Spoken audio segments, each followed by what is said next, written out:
I'm standing, in fact, right next to Roma Cook, and you may see lots of photos out there of Roma. And thank you, Wendy, for being part of our trust as well. Talking about volunteers, I'd like to introduce Peter Fitchett. Peter is the chairman of the Older Persons Community Centre Trust, Parksyde. He's also a founding trustee who continues to carry on through a vision initiated by some of the great Rotorua leaders.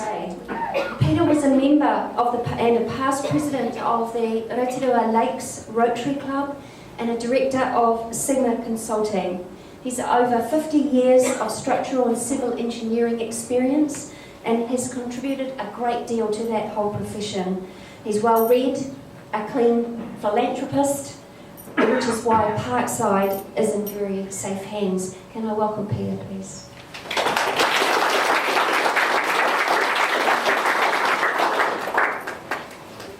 Tēnā koutou katoa.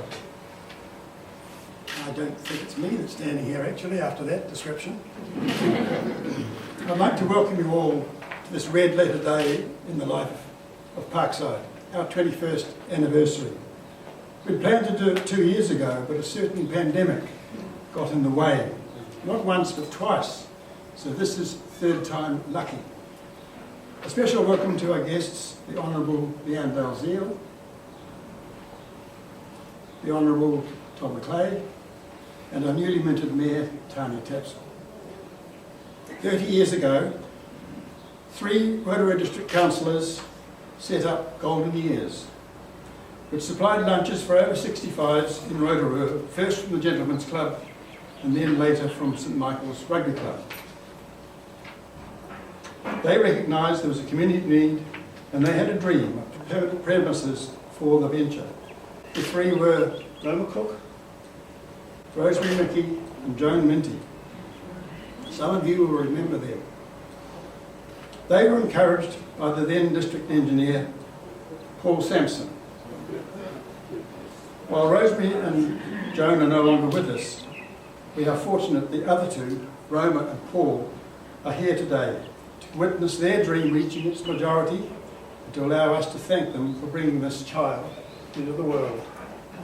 This child has many parents. The next actor on the scene was the Rotary Energy Charitable Trust, now known as the Rotorua Trust. They decided to make a millennium gift to Rotorua. They commissioned a survey of community needs, which resulted in them making available grants for the establishment of an arts centre, a youth centre and a centre for the elderly. All 3 are active and contribute to the vibrancy of the Rotorua community. The Rotorua Trust is to be commended for taking this step, for it addresses the well-being of the community in a sustainable way. Stuart Burns was the Secretary of the Rotorua Trust at the time, and we acknowledge and thank him for his support and guidance while getting this venture up and running. Stuart now lives in Christchurch, so he's unable to attend. Paul Sampson took the unusual step of asking the Rotary Club of Rotorua Lakes to take on the huge challenge of building the centre for the elderly. The Older Persons Community Centre Trust was formed with 4 Rotarians, including Paul Sampson and Roma, appointed as trustees. All the trustees had daytime jobs, so we were very busy. 2 of the originals are not able to be present today, but I'd like to acknowledge the contributions made by Annette Burgess and Dennis Walsh. Each brought unique skills and experience to the project, without which it would have been much more difficult. Dennis's commitment is such that he's still serving on the trust. Sigma Consultants were commissioned to be architects, engineers and planners for the project. Peter Harrison, the architect, has given us a design which achieves quite a difficult thing to do. He's created a building with an atmosphere that the elderly understand, feel comfortable within and warm to. Peter, I know you're here. Thank you very much. Gary Kerner won the contract to build the building, and the race was on to make some visible progress within the millennial year. In December 2000, Johnny Lepper turned the first sod. We were underway. In June 2001, with the honour of having the Minister of Senior Citizens, the Honourable Leanne Dalziel, open the building. We're doubly fortunate today to welcome Leanne back to help us celebrate our 21st. I'm sure this is unusual. If Queen Elizabeth had revisited everything that she opened, that doesn't be her imagination. Whatever, Leanne, we're pleased you were able to come, and I hope you are impressed with what has been achieved in the last 21 years. Later this morning there will be an opportunity for you to see examples of activities that are enjoyed here. We opened for business, and Roma went from a kitchen at the golden years to the kitchen at Parksyde. Remember that? What was it like back then? We should ask any of the users from that time who might be present today. I know there are some, probably 5 or 6 I'm told. Kathy Arthurs was from the Embroiderers Guild is here, and there may be more. To set the scene, I'll tell you a little story. One day a man appeared for lunch. I'm sure you'll have noticed that men are in short supply around here, but we're getting better. He came every day, and every day he sat at a different table, simply to talk to people. He had spent the last 3 years caring for his sick wife until she died. He had lost contact with all his friends. He was lonely. So he set about rebuilding his social life.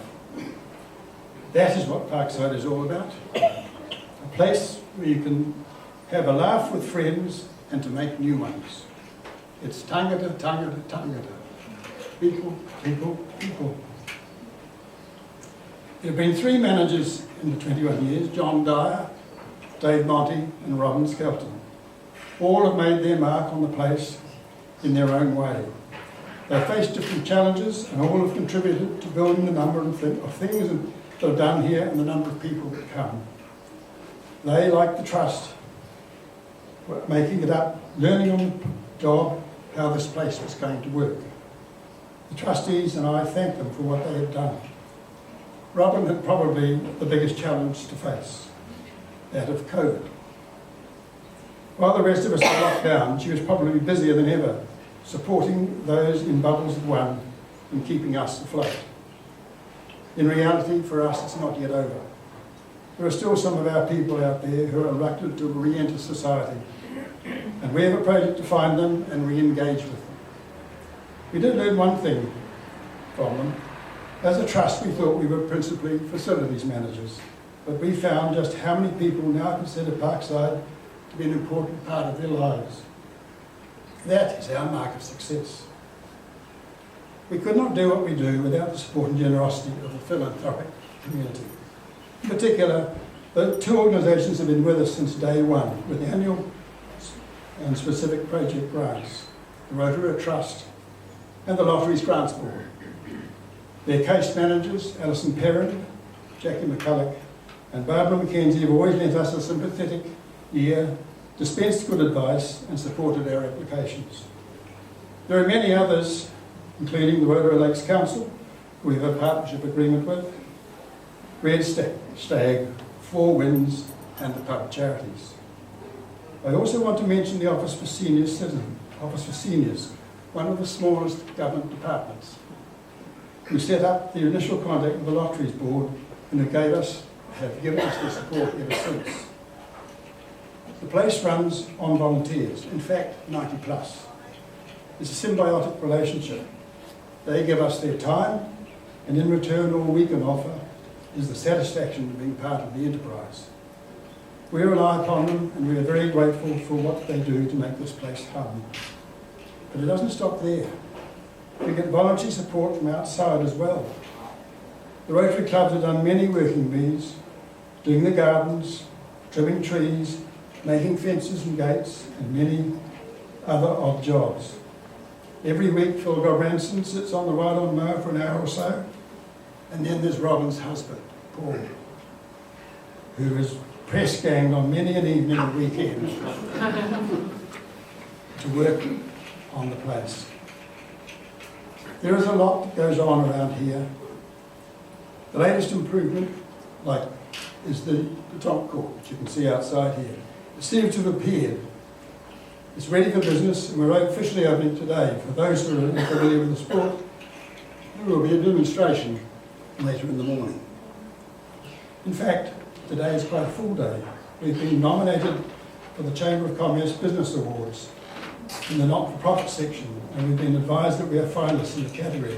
So it's a bit of a tucker for us tonight. A word about the future. We've almost completed the first stage of a feasibility study for expansion on our site. We know that people are living longer and are more active in the latter part of their lives. This means the number of people over retirement age is increasing and will continue to do so. Right now, Parkside is close to capacity, so we're exploring how we might respond and trying to anticipate what the needs and demands of the future retiree might look like. The second stage of the study is to work out how to meet these challenges on a financially sustainable basis. This brings me to announce the launching of the Parkside Fund.